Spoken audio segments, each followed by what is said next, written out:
राधे राधे दोस्तों। आज की हमारी कहानी है साजिश। मेरी बेटी को मेरे ही खिलाफ भड़काने की कोशिश मत करना बहू, वरना इस घर में रहना मुश्किल कर दूंगी। सुबह सुबह आंगन में सास सुशीला देवी की यह तेज आवाज़ गूंजी तो पड़ोस तक सुनाई दे गई। सामने खड़े बहू श्रेया के हाथ में अभी भी भीगे हुए कपड़े थे। उसने हैरानी से पूछा, मैंने आखिर किया क्या है माँ जी? सुशीला देवी ने गुस्से में अपनी बेटी पूजा का हाथ पकड़ लिया और बोली, अभी भी अनजान बन रही है तू।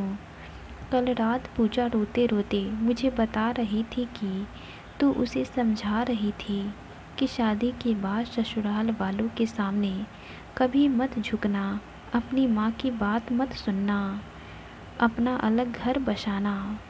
श्रेया ने तुरंत पूजा की तरफ देखा। मैंने ऐसा कब कहा? पूजा ने नज़रें फेर ली, लेकिन फिर भी बोली, भाभी, आपने यही कहा था कि लड़की को शादी के बाद सिर्फ अपने पति की सुननी चाहिए, मायके वालों की नहीं।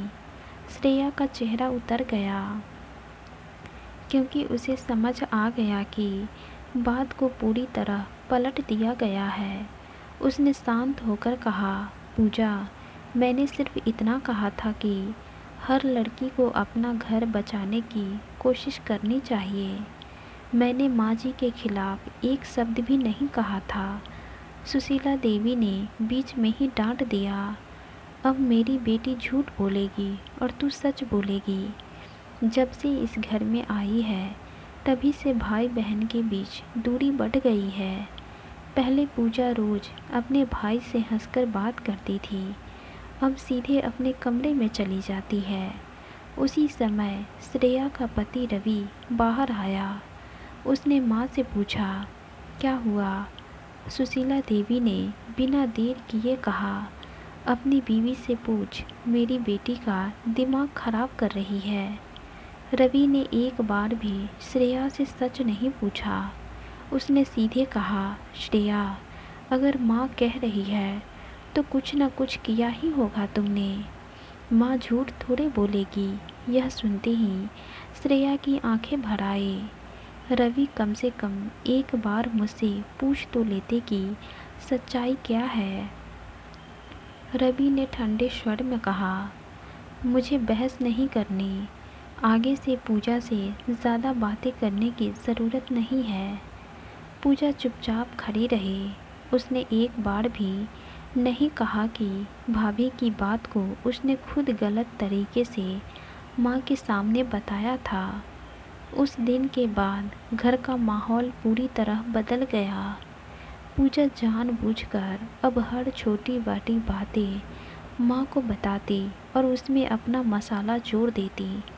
अगर श्रेया कहती कि चाय ठंडी हो जाएगी तो सुशीला देवी के सामने जाकर कहती, भाभी बोल रही थी कि माँ जी को बस चाय पीने की पड़ी रहती है। अगर श्रेया कहती आज बाज़ार बहुत महंगा था तो पूजा जाकर कहती, भाभी बोल रही थी कि इस घर में पैसे संभालना किसी को नहीं आता।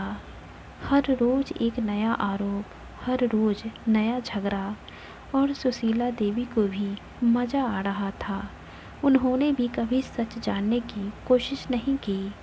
श्रेया जितना सफाई देती उतना ही उसे झूठा साबित किया जाता। एक शाम जब रवि काम से घर लौटा तो सुशीला देवी ने फिर वही बातें दोहराई। अगर अभी भी अपनी बीवी को नहीं समझाया तो एक दिन यही लड़की तेरी बहन का घर बसने से पहले ही उजाड़ देगी। हमेशा उल्टा सीधा सिखाती रहती है इसे। रवि ने गुस्से में श्रेया की तरफ देखा और पहली बार पूरे परिवार के सामने ऊंची आवाज़ में बोला, आज के बाद पूजा से कोई बात मत करना, बिल्कुल भी नहीं, समझी? और जोर का एक थप्पड़ मार दिया। श्रेया कुछ पल तक गाल पकड़े उसे देखती रह गई। उसे पहली बार एहसास हुआ कि इस घर में उसकी बात सुनने वाला कोई नहीं है। लेकिन उसी रात उसे रसोई के बाहर से दो ऐसी आवाज़ें सुनाई दी जिसे सुनकर उसके पैरों तले ज़मीन खिसक गई। श्रेया थाली रखने रसोई की तरफ जा रही थी, तभी उसे बरामदे में हल्की हल्की आवाज़ें सुनाई दी। उसने अनजाने में कदम रोक लिए। सामने सुशीला देवी और पूजा खड़ी थी। पूजा धीरे से बोली, माँ, आज तो भैया ने भी भाभी को डांट दिया और हाथ भी उठाया, लेकिन अब आगे क्या करेंगे? मुझे डर लग रहा है। सुशीला देवी ने मुस्कुराकर कहा, यही तो चाहिए था मुझे। जब तक रवि को अपनी बीवी पर शक रहेगा, तब तक वो कभी उसकी बात नहीं सुनेगा। पूजा हंसते हुए बोली, लेकिन माँ, अगर फिर से उन्होंने कुछ बोला मुझे तो, क्योंकि आज ही मुझसे कह रही थी कि घर का थोड़ा काम सीख लो, ससुराल में काम आएगा, नहीं तो माँ जी की इज्जत मिट्टी में मिल जाएगी। सुशीला देवी हंसते हुए बोली, इस घर में उसकी बात की कीमत ही क्या है? तू ध्यान मत दे उसकी बातों पर। यह सुनते ही श्रेया के हाथों से पानी का गिलास लगभग छूटते छूटते बचा। उसकी आंखों में आंसू आ गए, लेकिन उसने खुद को संभाला। वो जो भी बोल रही थी वो पूजा के भले के लिए बोल रही थी, पर उसे हर बार गलत समझा जा रहा था। अब उसे समझ आ चुका था कि रोज़ रोज़ के झगड़े अपने आप नहीं हो रहे थे, उन्हें जानबूझकर पैदा किया जा रहा था। अगली सुबह भी वही सिलसिला शुरू हो गया। पूजा ने जानबूझकर अपनी अलमारी की चाबी छिपा दी और पूरे घर में ज़ोर ज़ोर से चिल्लाने लगी, माँ, मेरी चाबी गायब है, नहीं मिल रही। सुशीला देवी तुरंत बोली, कल श्रेया ही तेरे कमरे में गई थी। श्रेया ने हैरानी से कहा, मैं तो बस कपड़े रखने गई थी, चाबी को हाथ तक नहीं लगाया। पूजा तुरंत बोल पड़ी, तो फिर चाबी गई कहाँ? रवि भी बाहर आ गया। उसने बिना कुछ पूछे कहा, घर में रोज़ कोई ना कोई परेशानी क्यों होती है?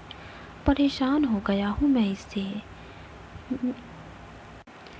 श्रेया ने पहली बार सख्त आवाज़ में कहा, क्योंकि हर परेशानी बनाई जा रही है, हो नहीं रही। सुशीला देवी गुस्से से बोली, मतलब हम दोनों झूठ बोल रहे हैं?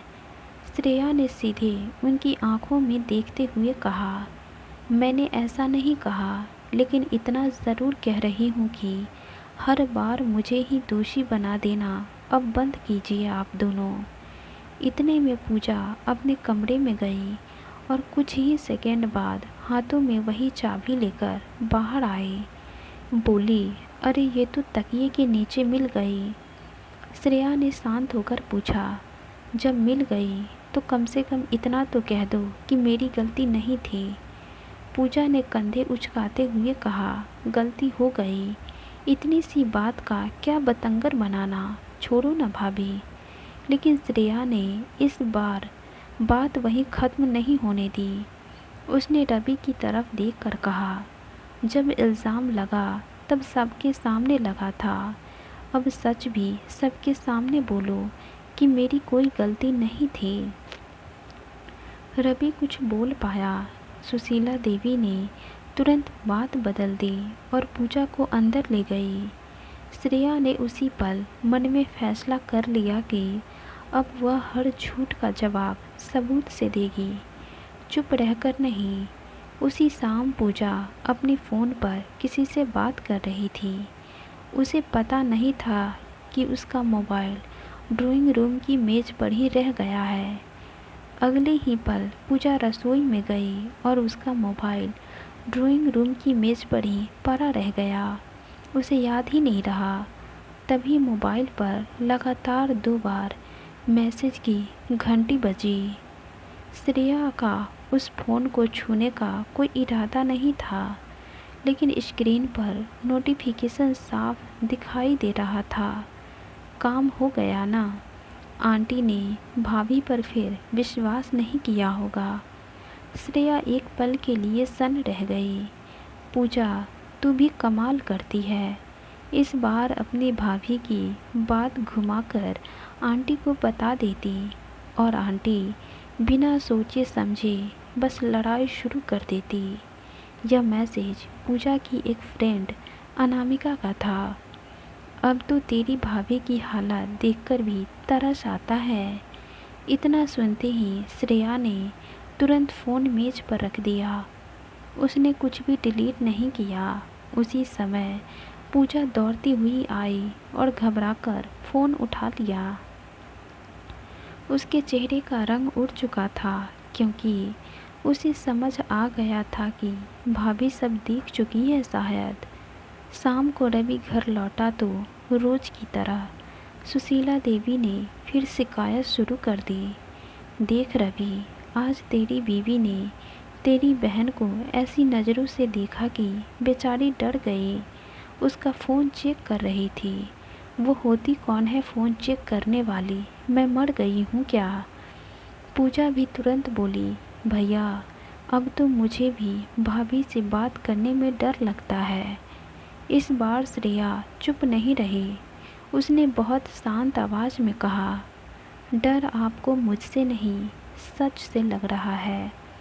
सुशीला देवी गुस्से से बोली, क्या मतलब है तेरा? श्रेया ने पहली बार बिना कांपे जवाब दिया, मतलब यह कि अब किसी पर झूठा इल्ज़ाम लगाने से पहले 100 बार सोचना पड़ेगा। पूजा की धड़कन तेज हो गई। उसने बीच में ही बात काटते हुए कहा, भैया देखो ना कैसे धमकी दे रही है। रवि ने भी सख्त लहजे में कहा, श्रेया साफ साफ बोलो, बात क्या है? श्रेया ने रवि की आंखों में देखते हुए कहा, मैं अभी कुछ नहीं बोलूँगी क्योंकि बिना सबूत के बात करना मुझे नहीं आता, लेकिन अब जिस दिन बोलूँगी उस दिन कोई अपनी बात से मुकर नहीं पाएगा। यह सुनकर सुशीला देवी और पूजा दोनों एक दूसरे का चेहरा देखने लगे। पहली बार दोनों के चेहरे पर घबराहट साफ दिखाई दी थी। रात को जब सब सोकर अपने अपने कमरे में चले गए और सो गए तो पूजा ने धीरे से माँ के कमरे में पहुँची। माँ, मैं यही सोऊंगी, भाभी फिर कुछ सुनाने लग जाएंगी। सुशीला देवी का चेहरा उतर गया यह सुनते ही। दोनों माँ बेटी देर रात तक नई चाल सोचती रही। उधर अपने कमरे में बैठी श्रेया ने पहली बार रोना बंद किया था। उसने अगली सुबह पूरे परिवार को यह बिल्कुल भी अंदाज़ा नहीं था कि नाश्ते की मेज़ पर श्रेया ने एक ऐसी चीज़ रखने वाली है जिसके बाद घर में कोई भी पहले जैसा नहीं रह पाएगा। सुबह 8 बजे पूरे परिवार के लोग हमेशा की तरह खाने की मेज़ पर बैठे थे। सुशीला देवी ने जानबूझकर कहा, जल्दी नाश्ता परोस, रवि को देर हो रही है। श्रेया बिना कुछ बोले रसोई में गई और नाश्ते की प्लेटों के साथ अपनी पुरानी डायरी और एक छोटा सा मोबाइल मेज़ पर रख दिया। रवि ने हैरानी से पूछा, अब ये सब क्या है? श्रेया ने शांत आवाज़ में कहा, आज किसी से लड़ने नहीं आई हूँ, सिर्फ इतना चाहती हूँ कि एक बार पूरी बात बिना टोके सुन ली जाए, उसके बाद जो फैसला करना हो कर लेना। सुशीला देवी हंसते हुए बोली, अब नया नाटक शुरू हो गया इसका। श्रेया ने उसकी तरफ देखे बिना डायरी खोल दी। पिछले 8 महीने में मुझ पर कितनी बार झूठे आरोप लगे, किस दिन क्या कहा गया, किसके सामने क्या कहा गया, मैंने सब लिख कर रखा है। उस दिन चाबी खोने का आरोप, मुझसे पहले पैसे छीनने का आरोप, फिर पूजा को मेरे खिलाफ भड़काने का आरोप, हर तारीख यहाँ दर्ज है। रवि चुपचाप पन्ने पलटने लगा। हर पन्ने पर तारीख, घटना और उस दिन घर में मौजूद लोगों के नाम लिखे थे। इसके बाद श्रेया ने मोबाइल उठा कर और बोली, अब एक आवाज़ सुनिए। उसने वही वॉइस मैसेज चला दी। कमरे में सन्नाटा छा गया। स्पीकर से साफ आवाज़ आई, हर बार अपनी भाभी की बात घुमाकर आंटी को बता देती है और आंटी बिना सोचे समझे बस लड़ाई शुरू कर देती है। आवाज़ खत्म होते ही रवि ने धीरे से पूजा की तरफ देखा। ये सच है क्या? पूजा के होंठ कांपने लगे। पहले उसने इनकार करने की कोशिश की, लेकिन जब रवि ने दोबारा सख्ती से पूछा तो उसकी आंखों में आंसू निकल पड़े। भैया, मुझसे गलती हो गई। मैं नहीं चाहती थी कि आपकी शादी टूटे, लेकिन मुझे अच्छा भी नहीं लगता था कि आप भाभी को इतना समय दें। मैंने छोटी छोटी बातें बढ़ा चढ़ाकर माँ को बताई और माँ हर बार बिना सोचे समझे गुस्सा हो जाती थी। रवि ने अविश्वास से अपनी माँ की तरफ देखा। माँ, आपको सब पता था? सुशीला देवी ने नज़रें झुका ली। कुछ पल बाद उन्होंने धीमी आवाज़ में कहा, मुझे लगा बहू को दबा कर रखूँगी तो घर मेरे हिसाब से चलेगा। मैं हर बार पूजा की बात मानती गई और उसे बढ़ा चढ़ाकर तुझे बताती रही। पूरा घर खामोश था। रवि पहली बार श्रेया के सामने आकर बोला, मैंने सबसे बड़ी गलती की। मैंने तुम्हारी बात कभी सुनी ही नहीं। हर बार बिना सोचे तुम्हें ही गलत मान लिया। श्रेया ने बहुत शांत स्वर में जवाब दिया, गलती सिर्फ इल्ज़ाम की नहीं थी रवि। गलती यह थी कि इस घर में मेरी बात सुनने से ज़रूरत किसी ने समझी ही नहीं कभी। सुशीला देवी रोते हुए उसके पैरों की तरफ बढ़ी, लेकिन श्रेया ने एक कदम पीछे हटकर कहा, माँ जी, आपने बिल्कुल अच्छा नहीं किया। ये बुढ़ापा में आपको पता चल जाएगा। देखूंगी कौन सेवा करती है आपकी। लेकिन आज के बाद मैं अपना सम्मान भी किसी के पैरों में नहीं रखूंगी। इस घर में रहूंगी तो बराबरी के सम्मान के साथ, वरना नहीं रहूंगी। हर फैसले में मेरी बात भी सुनी जाएगी। और अगर फिर कभी बिना सच जाने मुझ पर आरोप लगाया गया तो मैं अब चुप नहीं रहूंगी। मैं FIR कर दूंगी सब पे। रवि ने उसी समय माँ और बहन से साफ शब्दों में कहा, आज के बाद घर में किसी पर बिना सबूत के आरोप नहीं लगेगा। अगर किसी ने जानबूझकर झूठ फैलाया तो मैं उसका साथ नहीं दूंगा, चाहे वह कोई भी हो। घर को तमाशा बना के रख दिया तुम लोगों ने। पूजा ने श्रेया से माफ़ी मांगी। सुशीला देवी ने भी अपनी गलती स्वीकार की। उस दिन पहली बार घर में ऊंची आवाज़ से नहीं, सच बोलने से झगड़ा खत्म हुआ और श्रेया के जीवन में शांति आई और पूजा के लिए आया हुआ रिश्ता उसी की इस चाल की वजह से टूट गया और उसे जीवन भर अब इसका पछतावा रहेगा।